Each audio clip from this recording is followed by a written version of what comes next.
one thing we think about is, especially on council, it is me, Councillor Santos and I that have been on council, but overcoming these barriers and obstacles that are not heard of. They're not voiced, but making sure that we have a space, women have a space. We have mentorship programs for women to empower one another to do better. I think that's very important.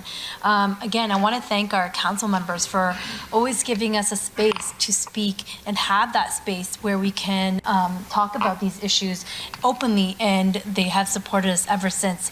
So again, thank you, Councillor Santos, for that. This is something that we needed, and so happy to be the second woman on council with Councillor Santos.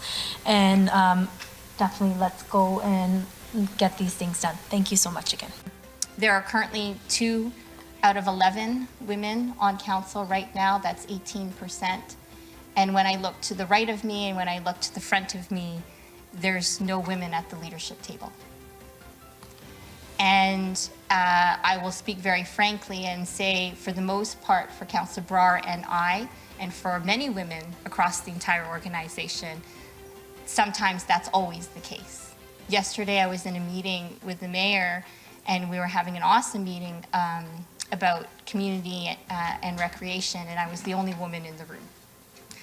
And sometimes you become used to it, and I've become somewhat desensitized to it. But certainly last week in Ottawa at FCM, we had a discussion, and I was on the panel representing Brampton, talking about my personal experience, but also Brampton's experience when it comes to gender equity, gender-based violence, women's issues, etc. And the guest speaker, her name is Sherry Graydon. It was incredibly impactful, and I'll share pieces of her speech that she shared because I think it's important, especially for our allies, to hear when you walk into a room and there are only men in the room, or if there's only one woman in the room in particular. And in the election that just happened, I want to thank Councillor and Deputy Mayor Singh for passing that motion, which is being ratified today, on third-party advertising. Let's be very clear, third-party advertising in this election was targeted on me, the only woman left on council from the previous term. And it was vicious, and it was unprofessional, and it was misinformed. And I'm going to read something, because when I was at FCM last week in Ottawa, and the women and the allies in the room across the country shared similar experiences, I actually felt that I was not alone and that this actually should be made public. Research by Amnesty International and others has already established that women are much more frequently targeted by online hate than men. Consider that in 2017 municipal elections in Alberta, women candidates were 4 times more likely than men to describe the campaign as negative and report that the criticism they received was personal. They weren't being dissed for their policies or positions, but for their race or religion, their parenting, or their appearance.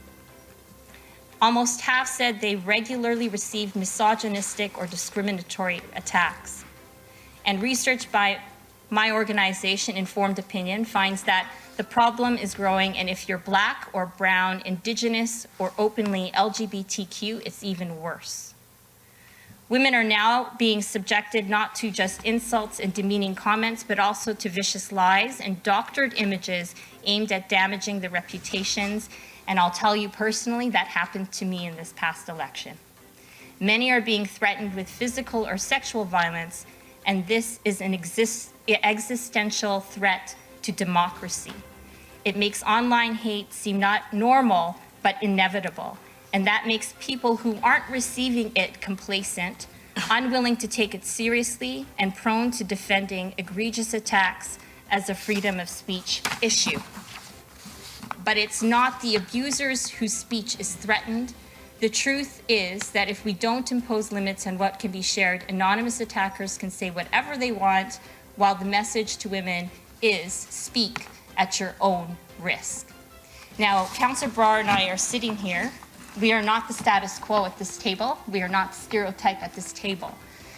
And the challenge for us is that when you're not the status quo and you challenge the status quo, when people want to maintain the status quo, the change makers become the target to be silenced.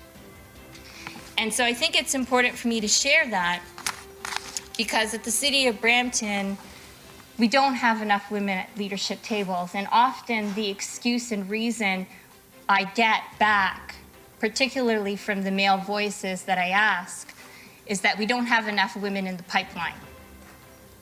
Women represent more than 50% of the population in Brampton, and we are very much underrepresented at the leadership table. And so if we don't have enough women in the pipeline, then we need to build the pipeline. And so this motion is very specifically about building that pipeline and making sure that perhaps in the next coming years, our table around us and the rooms that we sit in may look a little bit different because there, without a question, research shows, and I don't need to tell anyone in this room, you could look at other countries, you could look at corporate boardrooms, you could look at Harvard Business Review articles, and it explicitly says time and time again, when you have women at the leadership table, your policies are far more effective and your businesses run far more effectively. That's just a fact. And so that's what this motion is doing. And I'm very much looking forward to the programs that are going to come out of this, our International Women's Day, the month of March, the work that we're going to do together to make sure that we have that pipeline and that mentorship and that succession in the City of Brampton so that we do empower and support women and lead by example.